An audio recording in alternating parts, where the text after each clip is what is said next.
लाना चलिए पड़ेगा। तैमूर साहब, आपसे लाइन डिस्कनेक्ट हो गई थी सर। आपने इनका जवाब तो सुना होगा। इनका यही कहना है कि तमाम चीजें खुली हुई हैं और जलसे जुलूस भी हो रहे हैं, पीडीएम भी जलसे जुलूस कर रही है, हुकूमत भी कर रही है, लेकिन तालीमी इदारे क्यों बंद किए? सिर्फ 1 महीना तो चले तालीमी इदारे। एक तो मैं ये क्लियर कर दूं कि हमने हर चीज पे लॉकडाउन कर दिया है।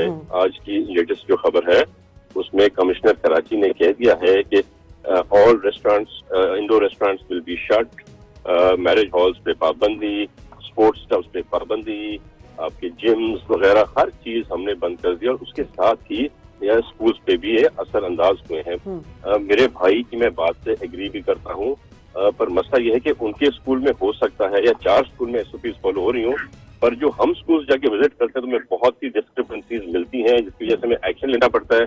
और अब बच्चे के तो ऊपर बेचारे पे कोई एक्शन नहीं ले सकते, तो हमें टीचर्स को या उनके प्रिंसिपल को पेनलाइज करना पड़ता है। तो बहुत से स्कूल्स में एसओपीज फॉलो नहीं हो रही थी, कुछ स्कूल में मैं बिल्कुल मानता हूँ कि हो रही थी, पर अब हमें रियलाइज करने पड़ेगा this is a national cause, this is a national disaster we facing.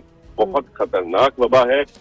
आजकल तकरीबन आप जिस अस्पताल से पूछेंगे तो 95% वेंटिलेटर्स फुल है, खाली वेंटिलेटर्स नहीं मिल रहे। तो हमें अब एक्शन लेना पड़ेगा अपने लोगों के लिए, बच्चों के लिए और उनके वालिदैन के लिए। हमारी मजबूरी हो गई है।